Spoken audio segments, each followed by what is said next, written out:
What's up, guys? This is Jahangir from MedPorium, and today we are going to be talking about lipids. Now, lipids and what you're going to learn in your biochemistry classes are going to be mostly these non-polar molecules. Some of them can be amphipathic, but these are basically going to be part of our macromolecules, which we know is protein, carbohydrates, lipids, and nucleic acids. So lipids are a big part of those macromolecules, and we have 5 different types which we're going to be going through. The first one we have is fatty acids. Second one, triacylglycerols, which are going to be combined with fatty acids in a glycerol. Then we have glycerophospholipids and sphingolipids. Both of them just differ on that backbone that they have. Glycerophospholipids have a glycerol backbone, while sphingolipids have a sphingosine backbone. And finally, everyone's favorite, at least of recent years, we have steroids. So let's jump right into it. Starting off with fatty acids, we have to actually understand what a fatty acid is. So fatty acid is broken down by this structure over here. This is a myristic acid. I believe I pronounced that correctly. But over here with all of our fatty acids, we're going to have 2 characteristics. One of which is going to be this carboxyl group. So I'll put carboxyl group. And as you know, carboxyl groups are going to be polar, which this is going to be hydrophilic. So water loving. So hydrophilic, polar, pretty much the same exact thing. Now over here we have our hydrocarbons, this long hydrocarbon chain right over here. And this hydrocarbon chain is going to be hydrophobic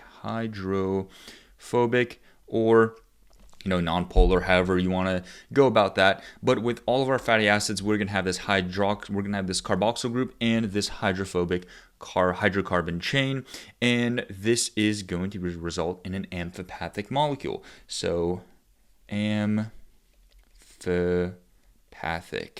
So amphipathic just means that we have the polar and non-polar characteristics.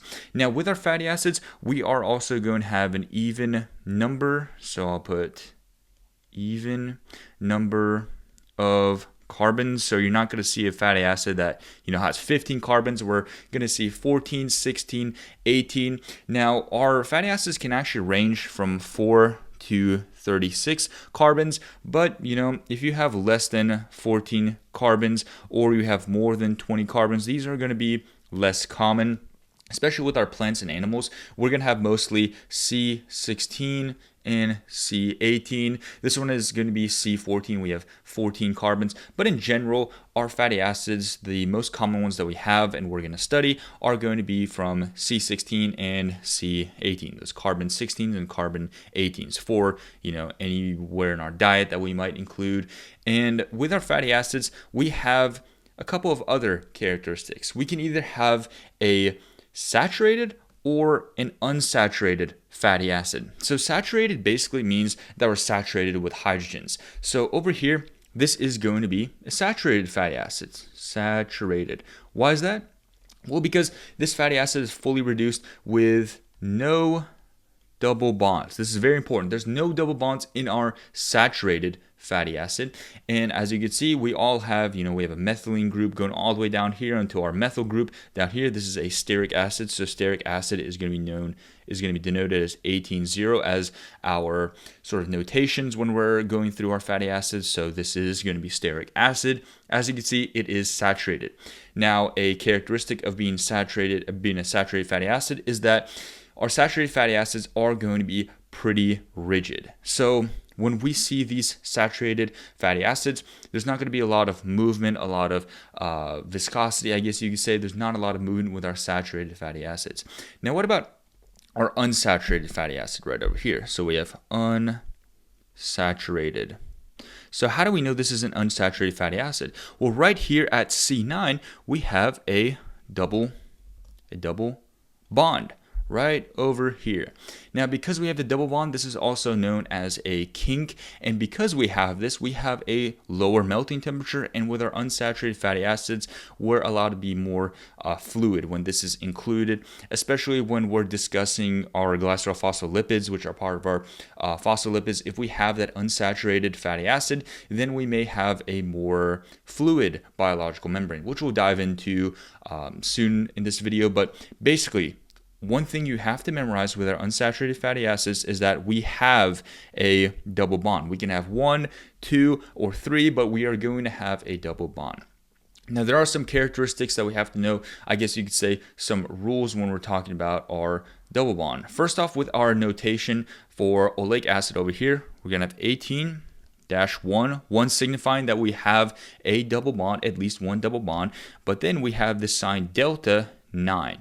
So delta is going to represent our position. And as you can see, our position for that double bond is at carbon 9. Now, if we had, for example, alpha linoleic acid or alpha linolenic acid and just linoleic acid, then we would have 9-12 and 9-12-15. 9-12-15 is going to be alpha linolenic acid, which is going to be 18-3. But just basically, you have to know that this delta represents that position in which our double bond is seen.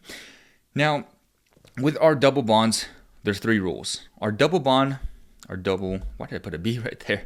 A double bond has to be in the cis configuration. So as you can see over here, we're in the cis configuration, and just as a review, our cis configuration is going to be when both of our majority groups are on the same side. So as you can see, we have the higher weighted, I guess you could say, group. I'll just say this is the majority group on the top side over here, this is going to be cis configuration. So our double bonds are never in a trans configuration when we're talking about our fatty acids. And our double bonds are never conjugated. So what I mean by this is, like over here where we have our C9 and C10, you're not going to see another double bond right over here. That's impossible. We're not going to have that with our fatty acids, but instead we're going to have these methylene groups. So we're going to have a CH2 instead. Like, for example, if we're diving into, I guess oleic acid isn't the best way of representing this, but if we had linoleic acid, then we would have our double bond 9, 10, 11, 12. So our double bond for linoleic acid is right over here. So I think 9, 10, 11, or be down right over here. So for our linoleic acid, our double bond will be right here, and as you can see, we're just trying to represent this, but there would be a methylene group between those 2 double bonds. So it wouldn't be conjugated to where there's a double bond immediately between there's a double bond right here. That's not the case. Basically, we are going to have a methylene group in between 2 double bonds, as we see in linoleic acid and also alpha linolenic acid. And our third qualification is our first double bond must be in the position C9 and C10. So our double bond, our first one has to start at that carbon 9 to carbon 10 connection. So these are the 3 rules that we have to follow with our fatty acids. Now, if we take those fatty acids and put them in an esterified form, we get triacylglycerols. Now, triacylglycerols, tri meaning 3, glycerol is going to be the backbone. So this is what a glycerol looks like. We have 3 carbons, and we have these OH groups over here. But with our triacylglycerols, the main function of our triacylglycerols is energy storage. So we need these triacylglycerols to store energy. And because our fats are able to, especially with our triacylglycerol, they're able to store energy, they're able to store long-term energy compared to, let's say, glycogen, for example. Now, with our triacylglycerols, these are going to be non-polar. And the difference between nonpolar lipids and polar lipids is that nonpolar lipids are going to serve as our energy storage, hence we have triacylglycerols, but our polar lipids are going to serve as our biological membranes. They're going to be part of our biological membrane. But going back to triacylglycerols, over here we can see our 3 fatty acids. We can have 2 to 3 different types of fatty acids, but overall we're going to see 3 of these fatty acids connected, hence the name tria. It's for triacylglycerols. And with our triacylglycerols, we can have 2 different types. We can have oils or we can have fats. So what's the difference between the 2? Well, the difference is in room temperature. So oils, we're going to have mostly, I didn't put an L right there, mostly I'm just going to put unsat just to represent unsaturated. So oils are going to have mostly unsaturated fatty acids. And because we have unsaturated fatty acids, we have double bonds. And because we have double bonds, we have a decreased melting temperature. One thing I forgot to mention with our fatty acids is that if we have more carbons, we're going to have a higher melting temperature. So for example, if we're comparing the difference between, let's say, myristic acid, which is 14NO, and then we have, for example, let's say stearic acid, which is 18NO, stearic acid is 18NO. We have more carbons in stearic acid, so stearic acid is going to have a higher melting temperature because we have more carbons, and these carbons can create London dispersion forces, which we need more energy in order to break those. But if we have double bonds, we have those kinks, we require less energy. So there's less of a melting temperature of linoleic acid compared to stearic acid. So these are oils. We're going to have double bonds, which are going to decrease our melting temperature, and hence oils like olive oil, for example, or like some non-neutral like vegetable oil, those are going to be liquid in room temperature. So what about fats? Well, fats are going to be obviously the opposite of our oils, and these are going to have mostly saturated fatty acids that are connected to our glycerol. And our fats, because we have more saturated fatty acids, we have no double bonds, which means higher melting temp. So fats are going to be solid at room temp, while oils are going to be liquid at room temp. This makes sense because if we compare butter versus olive oil, I mean, obviously butter is going to maintain its solid structure when we take it out of the fridge, while oils, they're going to stay liquid no matter when we're in room temperature. So that is triacylglycerols, and going back to our discussion with our energy storage, triacylglycerols can store more energy compared to glycogen. And by doing so, they provide more energy than glycogen. All right, so now let's talk about glycerophospholipids. And I want you guys to really understand this word. Glycerol, meaning our backbone, we're going to have a glycerol backbone, and phospholipids, demonstrating that we're going to have a phosphate group, and this is going to be a lipid, which we know our biological membranes are made of phospholipids. So glycerophospholipid are going to be a major player or major component in our membranes, in our biological membranes. So with the glycerophospholipids, we are going to also be amphiphilic, meaning that we're going to have this nonpolar aliphatic tail. So right over here with our fatty acids, like most of the time they're going to be nonpolar. And we also have our phosphoryl group over here, which that X just represents any one of these that we can attach to, and these will be polar.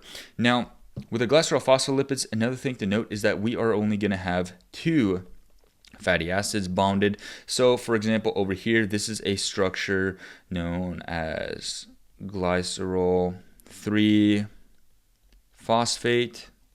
So this is just showing our glycerol group plus that phosphate. But then when we add our fatty acids, or just representing one of those groups, just the R group, we are going to have our glycerophospholipid right over here. So as you can see, we have these two fatty acids, and then our phosphate with that X group can be bonded to, for example, water if we have H, we have ethanolamine if we have this ammonia over here, NH3. Then we could have a choline as well. So, sometimes these are a little confusing. I especially had to memorize these for my biochemistry class. But one way you can memorize this is amine. We have the NH3 plus, while choline, we don't have an NH3 plus. I guess that's a way that I memorize that. And with our serine over here, I just thought of, for example, that we have our carboxyl group over here. So that's our serine. Then myo-inositol. I think I pronounced that correctly. I mean, this is a very unique looking structure over here. So not too much memorization necessary for that. And then we have a phosphatidylglycerol. Oh, that's a mouthful.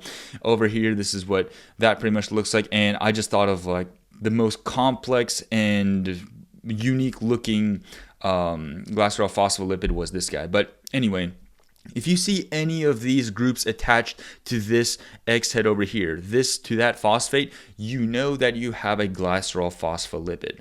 Alright, so that's glycerophospholipids. What about sphingolipids? So sphingolipids and glycerophospholipids are similar in their structure in that they are a major player in our biological membranes. But what makes sphingolipids different is that their backbone is going to be a sphingosine.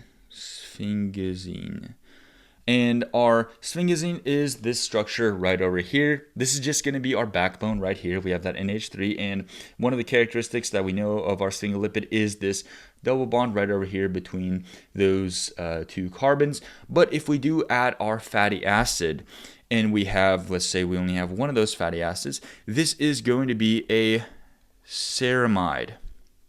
So our ceramide is going to be a sphingosine plus one of our fatty acids. Our fatty acid is going to attach right over here. This is very important to know where our fatty acid attaches. At least, for example, with my biochemistry exam, that's actually one thing that I did not focus on. I was too focused on polysaccharides and enzyme regulation and things like that. But I never really paid attention to where that fatty acid residue can bind to and the other binding sites that we will talk about. But this is something very important that you should know, is where the fatty acid can attach to. Now, with our sphingosines, like we said, our basic unit is our ceramide, and our backbone is going to be a sphingosine. Now, there are three different types of sphingolipids that we have to know. So the first one is going to be our sphingomyelin. So our sphingomyelin is going to be the most common sphingolipid. So with our sphingomyelin, we're going to have a phosphocholine head group, or we could also have our phosphoethanolamine, and we have a palmitate residue right here is our fatty acid. But number one thing that you should know for our sphingomyelin, it's the most common one. This is what it looks like, and we know that with our sphingomyelin, that portion right there, the myelin word right there, demonstrates that this is going to be important for myelin sheath. If you guys have ever taken psychology or some A&P, or I'm pretty sure some biology classes go over like what myelin sheath is, but it's just a sheath that covers the axon of our neurons. And with our central nervous system, we have oligodendrocytes that do this job, and with our peripheral nervous system, we have Schwann cells that do this job. But basically, sphingomyelin is going to be an important part of creating our myelin sheath. Now, the next one we have is known as a cerebroside or cerebrosides. And our head group is going to be a single sugar, only one sugar. So this is important to know that we only have one sugar. This is found in animal cell muscle or a nerve cell membrane, but we're going to have this one sugar. And if it is a glucose, for example, our name is going to be a glucocerebroside. And if we have a galactose, we're obviously going to have a galactocerebroside. So our cerebrosides are also known as our ceramide monosaccharides because we have this one sugar as our head group. But as you can see, we have the same exact structure. We have this double bond CH over here going with our hydrocarbons all the way down. Then we have, we just put an R group over here because this is just demonstrating a generic structure of our cerebrosides. So this would be our fatty acid over here. And then we have that head group of our sugar. Now, the last and final sphingolipid we have to know, and this is the most complex one, this is our ganglioside. So I'm going to put over here, this is our most complex. And what makes a ganglioside the most complex is that we can have 3 or more sugars, but at least one of those sugars, so one of those sugars has to be bonded with a sialic acid. So it has to be bonded to one sialic acid. So here's an example of one of our gangliosides that we might see. And as you can see, we have 1, 2. This is a derivative of our monosaccharide of glucose, or I think it should be a derivative of our monosaccharide. 3, 4. So we have 4 sugars. So that qualifies as one of our requirements in order to be a ganglioside. We have 4 sugars, and one of those sugars is bonded to a sialic acid. So this is what our ganglioside looks like. Obviously, we have our sphingosine right over here, sphingosine backbone. We have our fatty acid right over here, and our head, our 4 sugars as well as our sialic acid binds to this end of that sphingosine, and this is what our ganglioside looks like. Now, gangliosides have 3 functions. They can act as a receptor for pituitary glycoprotein hormones. I'll just put hormones. And obviously these pituitary hormones regulate our physiological functions. We also can act as a receptor for bacterial toxins, specific ones, bacterial toxins, not all of them though. An example of that, it would be like the cholera toxin. And the third one is that they're determinants in cell-to-cell recognition. So gangliosides are one of the most important sphingolipids that we have in our body. Now let's get into everyone's favorite, which are steroids. Now steroids are similar to triacylglycerols in that they have a non-membrane function. Now specifically with our steroids, they are going to act as chemical messengers. So most of our hormones in our body, like cortisol, testosterone, estrogen, aldosterone, these are derivatives of our steroids. Now steroids are a derivative of, and this is going to be a whole mouthful, cycloperhydropenethrin. Oh, actually that wasn't that bad. I was practicing pronouncing this entire thing before we started this video. That actually wasn't too bad. But anyway, with our steroids, we are going to have 3 6 carbon rings and 1 5 carbon ring over here. So that's our structure right there. And this is what cholesterol looks like. Cholesterol is a derivative of our steroids. So we're going to have this hydrocarbon right over here. And with our cholesterol, we have this OH over here. So this OH group is important for the storage and transport of our cholesterol. And our OH can condense with fatty acids to form sterol esters like cholesterol stearate over here. So as you can see, that OH group condensed with our fatty acid right over here, and this fatty acid is a stearic acid.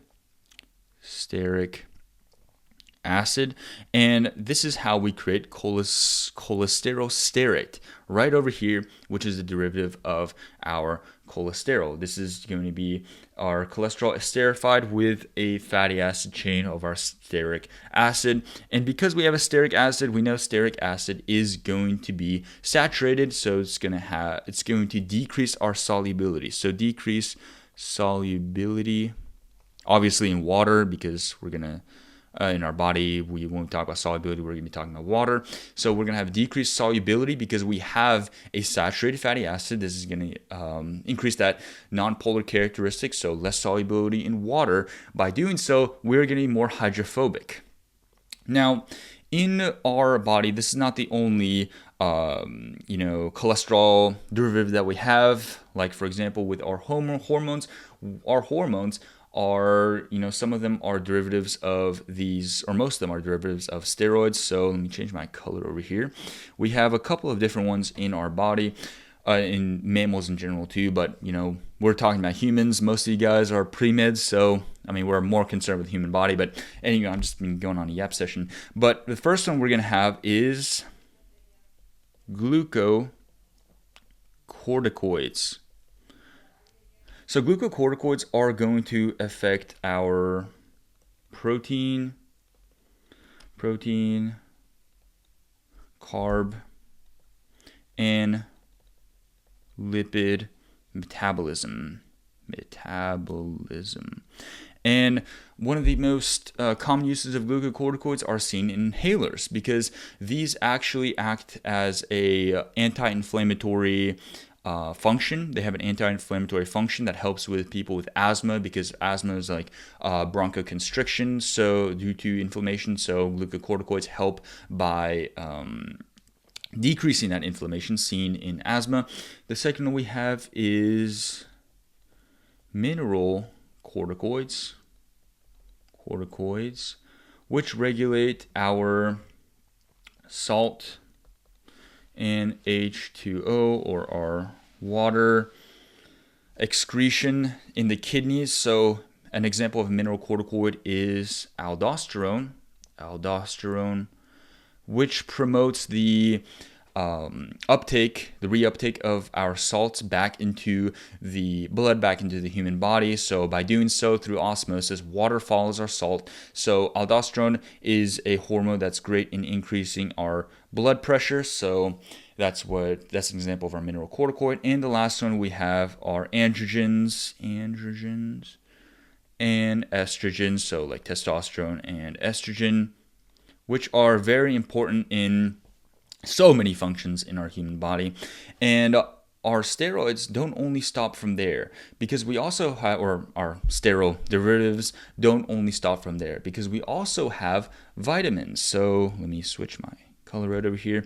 So we also have vitamins, which are also steroid derivatives. So the ones that we're going to talk about are going to be the insoluble ones. So to memorize the insoluble ones, it's going to be DAKE. So a way I've been able to memorize these is Drake without the R. So just Dake.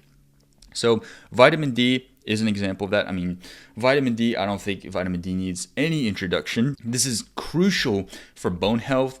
A problem like rickets or osteopenia are caused by deficiency in vitamin D. So vitamin D helps with good bone health. So I'll put bone health.